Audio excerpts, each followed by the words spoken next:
music fades away and laughter's had its time, we settle down to stories told in meter, prose, or rhyme. For every giggle, every tear has led to something true.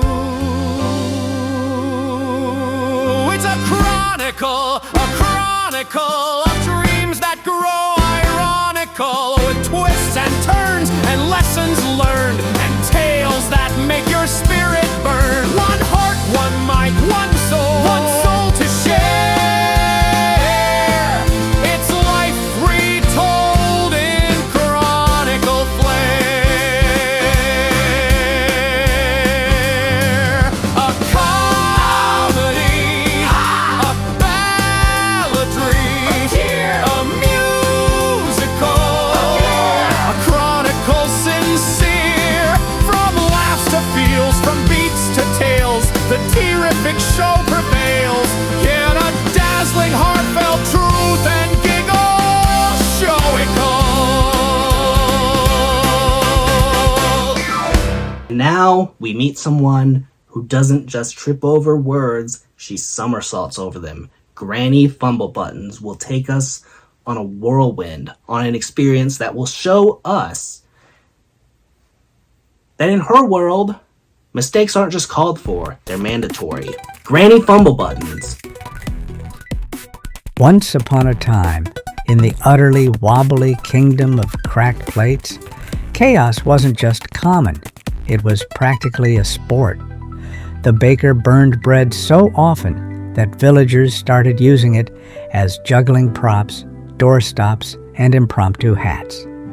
The tailors stitched pockets on everyone's knees and sewed sleeves onto socks, because why not? And the royal trumpeter? Oh, he sneezed like a cannon every time he played, launching hats, wigs, and one particularly unlucky goose into orbit. The king was furious at first, but then he sneezed mid-rant, sending his scepter spinning into the grand chandelier, which promptly fell onto a trampoline. And so the kingdom's first accidental circus act was born. One day, the Jester, a flamboyant creature in rainbow suspenders, mismatched shoes, and a hat that doubled as a birdhouse, tripped over the royal carpet.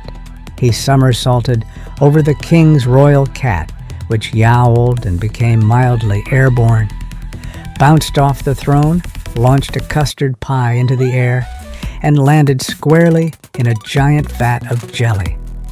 The jelly squelched, the pie splatted, and the Jester's suspenders popped like confetti cannons. The crowd went wild. The king laughed so hard he shot milk out of his nose, startling the royal goat choir, who retaliated by bleating in perfect harmony. And that, my dears, was how slapstick comedy officially invaded the kingdom. From that day on, mistakes weren't disasters, they were reasons to party. The king, now a devoted fan of chaos, issued a royal decree. Every citizen must make at least one mistake a day.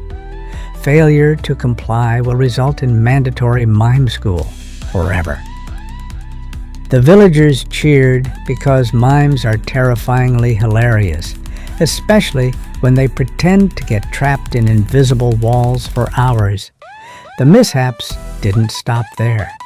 The candlemaker accidentally glued the candles to the walls and his eyebrows to his forehead. The gardener planted tulips in boots, carrots in bird baths, and occasionally a turnip in the mayor's wig. The court magician, while trying to impress the queen, turned her tiara into a flock of geese for a week, and the geese never forgot it. Children deliberately slipped on banana peels just to perfect their pratfalls. Knights jousted with mops. Royal meetings were now conducted, while everyone wore clown noses and hopped on pogo sticks. Even the king's wig developed a personality of its own, often whispering sarcastic advice mid-speech. Every day brought new disasters, new belly laughs, and new ways to turn ordinary tasks into ridiculous spectacles. Laundry was folded into origami animals. Soup was served in teapots. A pigeon ran for office and won briefly before being distracted by breadcrumbs. And so the kingdom of cracked plates thrived. Not because it was perfect, but because it was hysterically, gloriously imperfect. The motto was painted on every chipped plate in the kingdom. Oops is the spice of life. From that day forward, anyone who feared mistakes quickly learned that a fumble, a blunder, or a spectacular pratfall could create more joy than endless planning ever could. Granny Fumblebuttons, with her spectacles sliding off her nose, one sock on backwards, and a teacup on her head, don't ask, often reminded the children, "Remember, my dears, a blunder a day keeps the gloom and boring people away." Chuckleberry Finn proved that butt dials are like jazz hands. Stella Stumble showed us that spilled words can shine. The Oopsie Daisies made spilled soup sing, and Granny Fumblebuttons crowned mistakes the royalty of comedy. Life is messy, clumsy, unpredictable, but that's the good part. So remember, next time you trip, that it's okay to trip because all it does is teach you a new dance move.